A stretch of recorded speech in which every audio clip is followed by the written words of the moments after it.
La relation mère-fille, telle qu'on nous la présente, telle que la présente l'analyste qui, sans dire un mot, fait la loi, il fait la loi à partir de ce qui s'énonce chez Freud et chez Lacan comme un ordre symbolique qui est l'ordre du ne-que. Il n'y a qu'une libido, et elle est phallique, il n'y a de jouissance que du phallus. Ce ne-que me paraît hautement critiquable, contestable, scandaleux, pour dire les choses. C'est l'énoncé du monothéisme. Il n'y a qu'un Dieu et il est mal, ce qui fait d'ailleurs que dans la religion catholique, une femme ne peut pas être prêtre. Et fût-elle pasteur, comme dans la religion protestante, elle l'est à l'image du Père et du Fils, qui ne font qu'un. Dans les autres monothéismes, c'est la même chose. Mais c'était déjà ça dans la démocratie athénienne et dans les religions où Zeus annonçait déjà le Dieu unique. Monothéisme, monisme phallique, une seule libido pour les deux sexes. La fille, le rapport de la mère et de la fille, est pris dans cette structure qui, évidemment, les exclut, et je dis même les forclos a priori.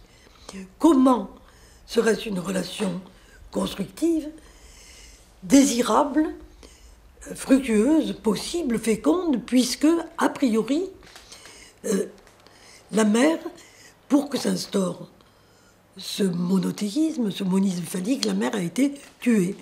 Je pense que le ravage de la relation mère-fille dont rêvait Lacan, et qu'il rêvait de perpétuer jusqu'à la fin des temps, est un fantasme de toute puissance narcissique, est un fantasme de la structure, un fantasme malheureusement réalité, et qu'aucune transformation politique, idéologique, sociale, juridique n'est possible si on ne pense pas à ce partage nécessaire des échanges de l'ordre symbolique, puisque d'ailleurs symbolos veut dire deux.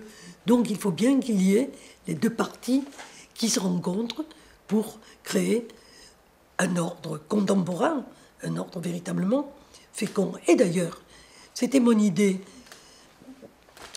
à partir du moment où j'ai réfléchi sur le fait d'avoir donné naissance à une fille, du point de vue de l'inconscient, c'est ce qui, comment dire, dynamisait mon travail analytique, aussi bien d'analysante que d'analyste, mais c'est aussi ce qui s'est inventé avec le MLF, c'est-à-dire essayer de penser une homosexuation à la mère et entre femmes qui n'est pas nécessairement une homosexualité vécue, mais imaginairement, symboliquement, les hommes sont très, très puissants dans leur identité d'homme par l'élaboration de cette homosexuation au père, ou même de cette homosexualité érigée en culture. Tous les grands créateurs, et ne parlons même pas de la philosophie antique de Platon et voilà, du sol philosophique de la civilisation.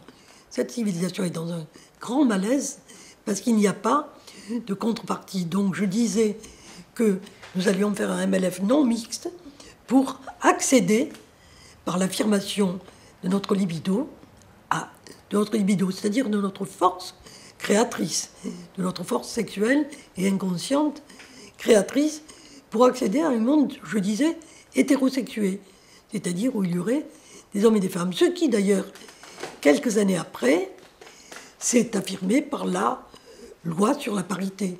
La psychanalyse décrétant, avec Lacan, la psychanalyste ne disant mot mais faisant la loi, et cette loi-là, avec Lacan, que la relation de la mère et de la fille est ravageante, applique en fait le fait que la fille doit passer, doit changer d'objet, et après avoir aimé la mère, doit prendre l'objet, le père pour objet, et déplacer cet amour tel quel sur le père. Sans doute. Mais faut-il vraiment, pour autant, qu'elle tue la mère et qu'elle suive le trajet incestueux d'Édipe? Donc, là, si la relation mère-fille est prise dans cette structure extrêmement aliénante et même forcluante, on peut dire, pour toute mère, toute fille et toute femme, n'importe laquelle. Effectivement, il faut repenser, remettre les choses à l'endroit. Il faut avoir le courage du principe de réalité, considérer le réel. Nous naissons, filles et garçons, d'un corps de femme, pas sans le père, pas sans le père. Il n'y a pas de ne que de ce côté-là de ma pensée. Il n'y a pas que la mère, il y a de la femme. La mère, c'est déjà une femme prise dans cette structure. Et seul le fils fait de la mère, c'est-à-dire inscrit cette femme dans le patriarcat. La fille, elle, la laisse flotter dans les faubourgs de la cité comme sous-citoyenne ou sous-humaine, en quelque sorte.